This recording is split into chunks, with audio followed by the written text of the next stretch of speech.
My name is Jeanie Vance. I'm with Keller Williams Realty Maui, and I am all about building community. I think it's more important than ever that we shop local, especially at this time. And so I'm kind of excited in this interview series to be interviewing local leaders and business people that work so hard to make this amazing island home what it is to live, work, and visit. As a business owner, I certainly understand the importance of exposure. And so that's what it's all about right now. And today, I would like you to meet Autumn Ness with the Maui Food Hub. I just learned about it recently, and it got me so excited I called her right up. So Autumn, hi. Hi. How are you? Good. Thanks for having me on here today. Hey, it's my pleasure. Absolutely. Well, tell me a little bit about Autumn, and then we'll segue into business. Long story short, I've lived all around the world. Worked in various countries, and including just before Maui in Japan. Wow. And I ended up in Maui about 9 years ago. I came here pregnant with my daughter, who is now 9 years old. And you just had a nice vacation? And we just had a nice vacation. Awesome. Yeah. Mm-hmm. Yeah. Oh, that's great. Mm-hmm. What do you like to do other than work in the Maui Food Hub? I'm a big ocean person. I surf a lot, dive a lot. That's what brought me to Maui, actually. Mm-hmm. And I'm a really big advocate for our small farmers and for organic agriculture. I work in farming and agriculture policy, both on Maui, in the county, and at the state level. Good for you. Yeah. Thanks for all you do. Yeah, it's my pleasure. And I appreciate it. Our Farmers Union is amazing. Yeah. It really is. Okay, so the Maui Food Hub. I want you to describe this business. I think I know how it started. Mm-hmm. We shut down. We shut down. Yeah. Okay, so, to describe what a hub is, I think I want to start there, actually, because people don't know what it is. If you think about our food system, it's really kind of dominated by large corporate farming entities. A lot of them get subsidies, and they go through big aggregators, the people that collate all the food and then distribute it to the grocery stores. There's a lot of cost involved in that. And brings that's our cost up. Yeah, and that's what gets the food from the farm to the grocery store, right? But that all favors, like I said, large corporate industrial agriculture. So we have a lot of small farmers on Maui that kind of operate in these niche systems. You know, they only grow one kind of lettuce, and they sell it to a hotel, for example, or a restaurant, or, you know, they only do honey, for example, and that honey gets distributed, you know, to a lot of like niche boutiques, and you know, where the tourists will pay a little bit more, which offsets the high cost of being a farmer on Maui, because land and water and labor are so expensive.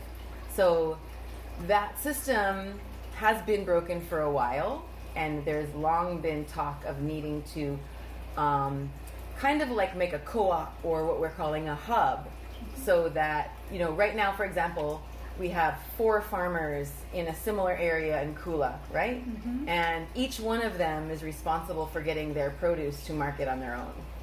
And that's a lot of work, you know? Yeah. Making a carrot into a carrot is hard. And then getting that carrot washed and weighed and finding a buyer for the carrot, and then you have to invoice it, and you have to make sure the check comes, and then you got to deliver it. Yeah, it's a whole delivering. It's a whole thing. So when each farm or producer carries that burden on their own, it becomes really expensive, and that's why local products are historically really expensive. So we've talked about kind of sharing those costs and those responsibilities for a very, very long time, but the political will and the funding and the organization to do that didn't exist. So we just carried on in that way for a long time. And then when COVID happened, if you're not familiar with what happened when COVID struck, everything shut down. A lot of our, like Costco, Safeway, the shelves were empty. People were waiting in lines around there was like no more food, you know? And then at the exact same time, our local farmers had literally truckloads of lettuce and cucumbers and tomatoes that they would have been delivering to a hotel without any customers. So, and they didn't have any avenues of distribution, right? So we quickly when I say we, it started off as kind of a large group and then whittled down to about 5 or 6 people. The worker bees? The worker bees, yeah. we all kind of knew what a hub was and why it was necessary, but we really, in the first 3 or 4 weeks of lockdown over Zoom meetings, we literally threw together a functioning website, which is a lot like an online farmer's market. It's a great website. Yeah, it's cool. I'm really impressed. Cool, thank you.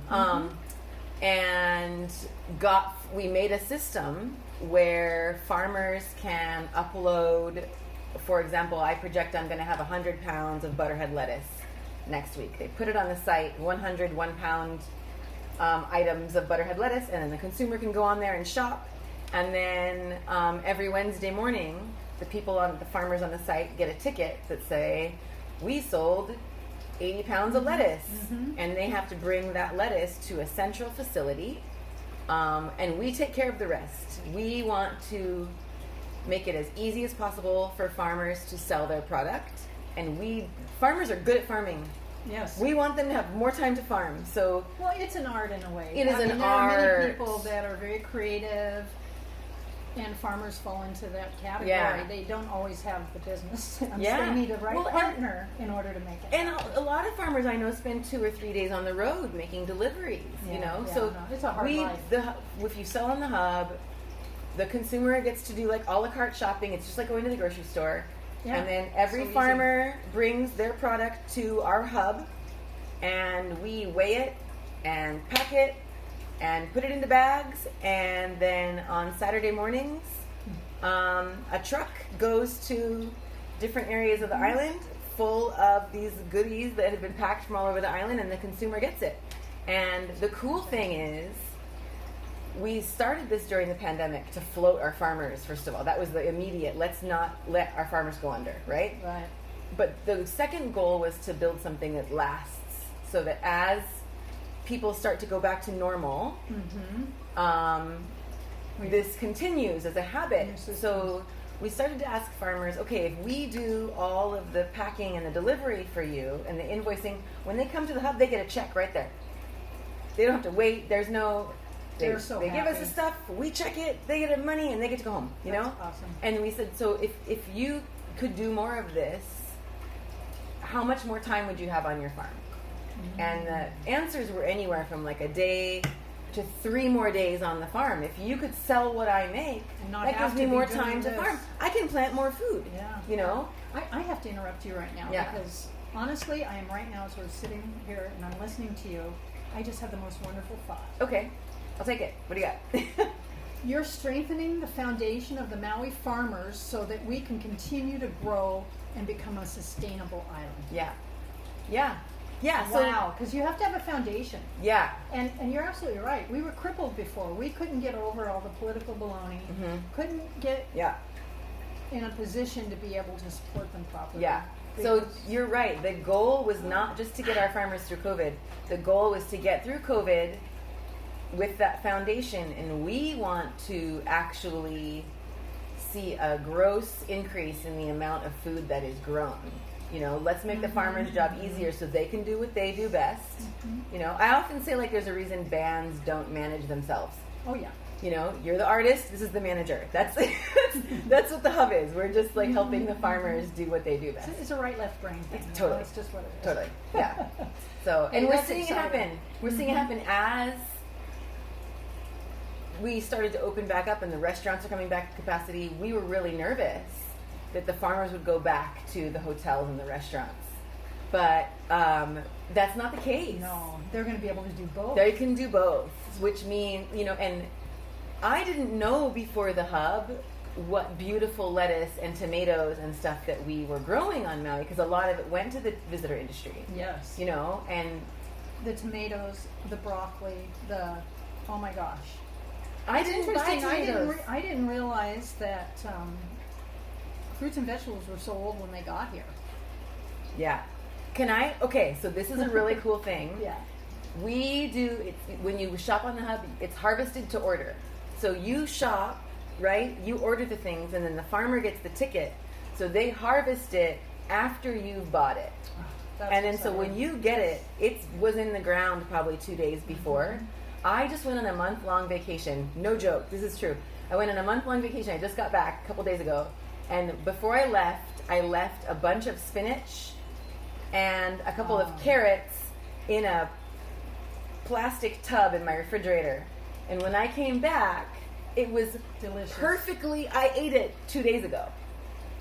It was a month-old spinach. So we need to know about this. By the time we get our food normally, it's been across the country and the ocean and back, or the world sometimes, you know? So, yeah, it's incredible. I also want to bring up something real important that people are probably thinking. The expense. I was just going to, I was kind of blown away. I don't remember what it was, but the apple bananas were way less than Foodland, Safeway, and other stores. So you've done a great job of keeping the cost down because you're offering good prices. Yeah, it's all about cost sharing. Again, a lot of the things at the grocery store, each farmer has carried their own the whole burden themselves, right? So we're really sharing costs. Yeah. Instead of each person paying their own delivery person, we're sharing those costs. We're also a nonprofit, so we only have to mark up enough to pay our packers. We created jobs during the pandemic. We kept like 9 people off of unemployment. That's yeah, thrilling. yeah. So because we're a nonprofit and because we received grants to start up and pay for the like original startup costs, most of the stuff on the hub is cheaper than the grocery store, which thrills me. Oh, but it thrilled me because I actually anticipated higher costs. Yeah, and we take EBT. Oh, bless your heart. So you've been working hard. I we've know been what it working takes so to put hard. these systems in place. I totally understand. We have a team. This is not just me. The woman that built our website is amazing. The person that helped us get the EBT through is amazing. We called in favors. So we like in the first year we took like almost $60,000 in EBT benefits, which means that's federal money helping our food insecure eat and going to our farmers. That's beautiful. beautiful. Yeah, That's beautiful. it's really incredible. That's great. Let's see, what else do I want to know about this business? You've given us a pretty good report. I'm curious if, it's kind of an unfair question, but anything particularly memorable that's happened during this? Oh gosh, yeah, I was thinking journey? about this question. The first day that we opened up, you guys remember the first couple of weeks of lockdown, everything was so crazy. Yeah. Everyone was operating in this weird, what is happening to me? And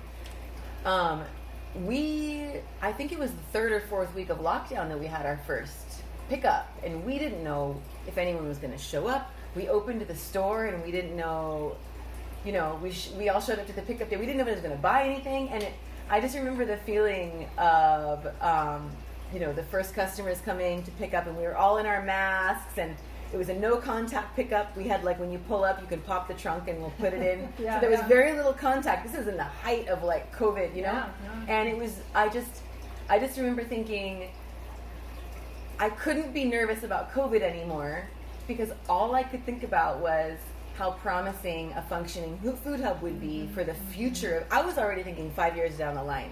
Yeah, absolutely. And so while everybody is like rightfully so in this weird nervous state, I was like annoyingly positive because I was like, oh my God, COVID's the reason we were able to start the food hub. Well, I'm sure it's a reflection of your positive attitude, but it didn't take me long to figure out that COVID was going to also create some wonderful opportunities and positive will come from it as well. Yeah. So here's one thing that we can point to. Yeah. So that's awesome.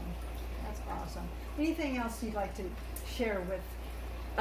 We have some big things coming up. So we just completed our first year. We just celebrated our first year anniversary, and we've been operating in a really temporary facility. Thankfully, an existing food aggregator, Sunfresh, kind of allowed us to step in and use their facility. We've been leasing it, and we've been sub employing their staff, and so we have grown to the point where we don't fit anymore in their facility, which is really cool.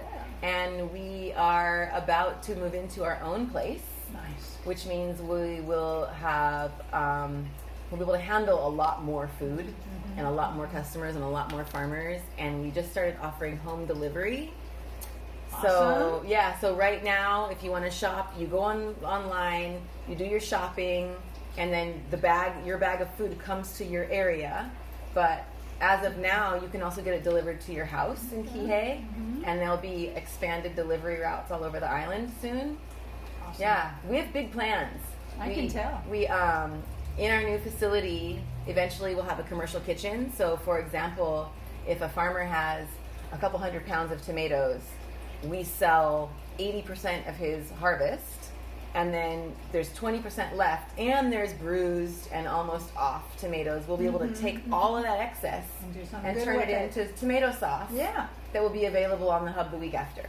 I love it. Yeah. I love it. I'm going to be putting all the information up so that you can go to MauiHub.org. MauiHub.org. Got Yeah. that right? Okay. And if you have any questions, please feel free to reach out.